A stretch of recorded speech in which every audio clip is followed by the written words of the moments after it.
Pumutok, idol. Pumutok. Ano to? Ba't? Hello sir, magandang gabi po sir. Hello. Sir, tanong lang sir, kailan po nag-start itong business nyo? Bali nag-start yung business namin na Xiaolong Bao nung November kasi yung asawa ko nag-crave. Nag-crave! Tapos, ano nangyari nung nag-crave siya? Tapos sabi niya, baka pwede pagawa ko nito. Kinabukasan, ginawa ko agad. Yun. Ginawa. Tapos yun, nung nagustuhan naman niya, tinesting din namin sa mga family namin. Nung okay naman daw, napag-isipan ng wife ko na pwede namin gawing business. Okay, ganun pala. Kumbaga, ayaw bumili ni ma'am, gusto niya, luto mo. Bawang sweet, sana all. Boss, ano-ano po yung mga tinitinda niyo ditong Xiaolong Bao? Bali, ang available sa amin is pork Xiaolong Bao, chocolate Xiaolong Bao, matcha Xiaolong Bao. Saka ang bago namin, ube cheese Ito Xiaolong yung Bao. Guys, ito, may re-recommend ko rin sa inyo. Yan, ubi cheese. Grabe, sobrang sarap yan. Sir, saan po kayo matatagpuan? Bali, matatagpuan kami sa Saranay Road, North Caloocan. Anong oras po kayo nandito, sir? Nandito kami from Tuesday to Sunday from 7 p.m. until 12 midnight.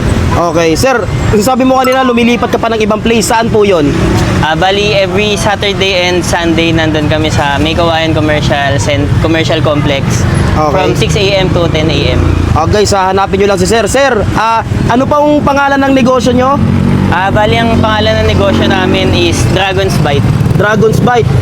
Sir, meron din po ba kayong online? Yes sir, nagtitinda rin po kami ng online. Kami po ng wife ko. Siya po yung namamahala sa mga online orders namin. Okay, no. Guys, pwede kayo mag-order sa May page kanila? po sila sa page namin. Saan sila pwede mag-order, sir? Sa Dragon's Bites. Okay, mag-message lang kayo dun guys at pwede kayo mag-order sa kanila. Guys, ito nga pala yung ubi cheese ng Dragon's Bite. Bali, ito nga pala yung bago nilang menu.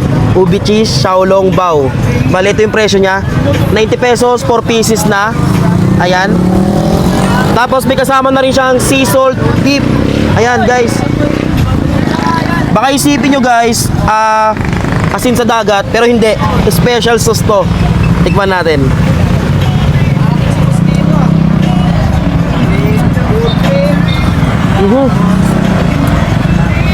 Sarap mon. Masarap pag bagong luto. Sakto yung tamis. No?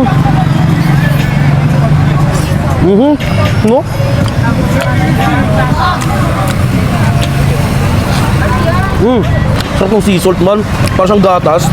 O gatas talaga to. Bali guys, pwede ka mag-add-ons ng sea salt dip. 10 pesos lang. Ano?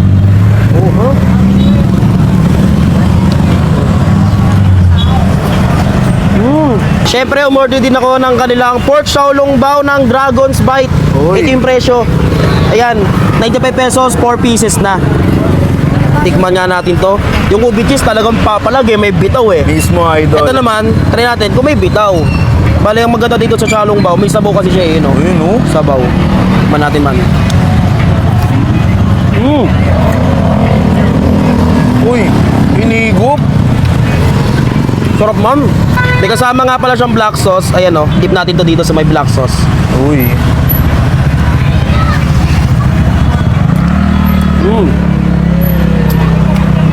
Sarap. Uy, ayun yung laman man oh. Kita mo yung laman? Mismo, ang kapal ng idol. laman. Ito yung may sabaw sa loob eh. Guys, nakakatawa lang guys eh, kasi itong Xiaolong Bao, alam ko sa mga Chinese restaurant to boss, di ba? Meron na dito sa street, di ba? Mismo, idol. Yun oh. Uy.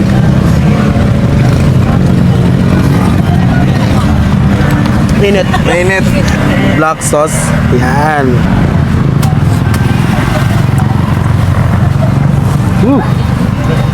Sarap. Ito naman guys, yung kanilang Choco Xiaolong Bao. 85 pesos, 4 na piraso na. Musok-musok pa.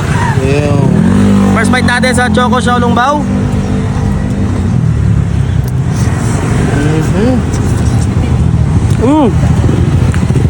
Ang sarap naman nito. Chocolate man. Tapos meron pa siyang ano, sea salt na sauce.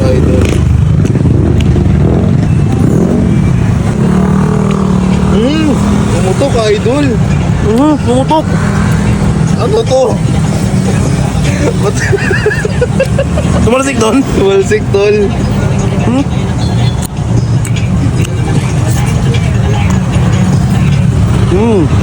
Ito naman guys, yung kanilang matcha Xiaolong Bao, 85 pesos, 4 na piraso na yon. 4 na piraso na rin. Ma'am, baka pwede padagdagan ng sea salt dip. Ayun oh. Salamat. Okay, Yung dinagdagan tayo man.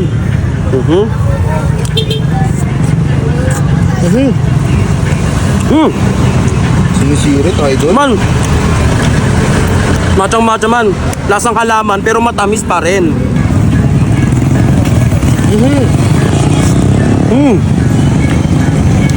Guys, try nyo rin to.